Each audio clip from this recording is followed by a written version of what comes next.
find all sorts of sermons already written to get that particular result. So I want us to think about this. When you enter a church, temple, or mosque, you're going into an emotional manipulation zone. I've said it twice already, I'll say it a third time. You don't go to church for logic lessons. You go there to get your brain turned off. You walk into a church, you're going to be manipulated. And there are altered state triggers in every church. They are designed to create altered states. This room has almost no triggers in it. But look at this room here. See any triggers in that? If you're a Catholic, you see all sorts of triggers. If you're a Protestant, you see some pretty artwork up there because you were not taught those triggers. Look at this one. See any triggers up there? All churches have got these stained glass windows, so those triggers are pretty common across a lot of different religions. When you walk into a church, especially one you grew up in or were exposed to as a child, you will naturally feel comfortable there much more than if you walked into the opposite kind of church. So a Protestant walking into your church you were raised in is going to feel comfortable. Even if you're an atheist, you're still going to feel comfortable. But you walk into a Catholic church, you don't know when to stand up, you don't know when to sit down, you don't know when to sing, all those things are kind of confusing. By the way, Catholics use hypnosis in a different way. They make you sit, kneel, and stand. Physical movement is hypnotic. It just is. But if you don't know when to do it, you're not going to go into the altered state of consciousness. You go to a Pentecostal church and they're doing this number, you're probably going to feel very uncomfortable. Because the triggers are different from you. You have to learn the triggers before the emotional manipulation can open you up. The hypnotic trance, into a hypnotic trance state that allows you to get more effective. So let's talk about the key elements, vectors and the guilt cycle. Vectors are an organism that carries a disease from one host to the next. Mosquitoes carry malaria. Mosquitoes carry West Nile virus. The flea that carries the bubonic plague bites a rat and then bites you. In the process, in the meantime, a little time has to pass. If he bites you too soon, you won't get the bubonic plague.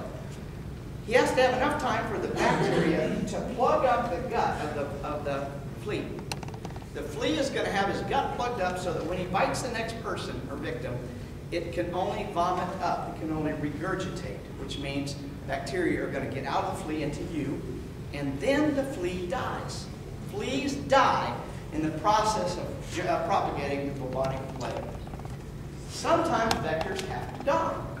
That's what we call Catholic priests and nuns. They commit genetic suicide. They die, so to speak. Isn't that interesting? Similarities there are remarkable. So there's a lot of diseases that use vectors. Here's a vector you may have seen before. This man, I call him a super vector. He can get McCain and Obama to come and balance straight to him. Now that's a pretty powerful vector. And he gets invited to pray at the presidential inauguration. That's pretty big. So Rick Warren is a vector. Any minister, any Sunday school teacher, anyone trying to propagate a God virus is a vector for that God virus. God viruses must have vectors. They can't succeed if they don't have them. Here's another vector you may see. A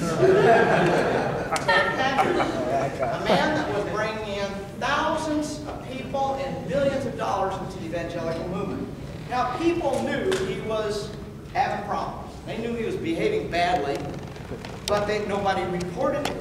Now we hear that there was at least one guy he was having sex with for years inside the church. Never reported it. What's going on there? Vectors are expensive to develop, and successful ones you don't want to get rid of. So they let him continue doing what he was. Look at the Catholic priest scandal in Ireland or the United States. Decades they've gone around molesting children. Now it takes 8 or more years to train a priest, and they're hard to find. I was told yesterday that the main training facility in Ireland has only graduated one priest in the last 2 years. I'm taking that secondhand. I'm not positive that's true.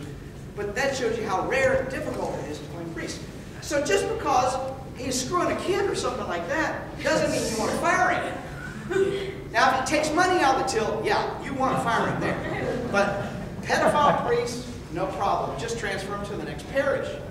And that's what they did in Ireland. Unfortunately, they ran out of parishes for the priests. So what they do then? Anybody read the report? They shipped them to America.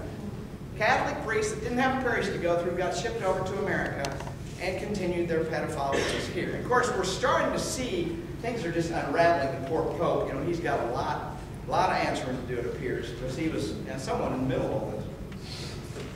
So, successful vectors are very difficult to replace. You don't get rid of them too easily. So what do vectors say? Whenever a vector stands up and preaches, I want you to think about what are they really saying. Read between the lines. Here's our friend Pope Benedict. He recently said Europe has become child porn. We want everything for ourselves and place little trust in the future. His message was to produce more children, prohibit abortion. He claimed that Europe is immoral and cannot distinguish right from wrong. Now, man, I tell you, the murder rate in Europe has just skyrocketed. Rape, armed robbery, burglary. It is dangerous to go to Europe. Anybody got plans to go to Europe? Cancel them right now. It's terrible. Yeah, you believe me? You don't believe me? I was hoping to sell you a bridge tonight, too. Yeah, no, the whole crime rate's gone down in Europe for years since World War II. So if Europe's become immoral, what's going on? You know, my definition of an immoral society would be a society that's a very high incarceration rate, a very high crime rate, a very high teenage pregnancy rate, maybe even a very high abortion rate. You know any society like that? Yeah, he doesn't call us immoral, he calls Europe immoral. So what does he really say? Here's the words, and you're going to learn to read between the lines here. He's saying, make more Catholic children, damn it, we're falling behind. Where's the lowest birth rate in all of Europe? Italy. It's in Italy. Well, Vatican City, you're right. Can't argue with that one. Outside of Vatican City, it's because they're putting it in the wrong hole. That too. Yeah. So it's Italy, the lowest birth rate. I'm here to tell you they do not have sex in Italy, and they don't use condoms either. So the Pope's got a real problem. Do you think he would be happy if there were more Muslim children being born? More atheist children being born? How about Protestant or Luther? How about the Mormons went over there? You think he'd be happy if they were? You know, I don't think that's what he's talking about. When you listen to a vector talking, when you listen to these people saying, we're going to Haiti to help the Haitians, look between the lines. They got $10,000 worth of Bibles and $1,000 worth of vaccines. That's probably what's going on. It's usually about a 1 to 20 or 1 to 10 ratio. The amount of money they're spending on the God virus versus actually helping people.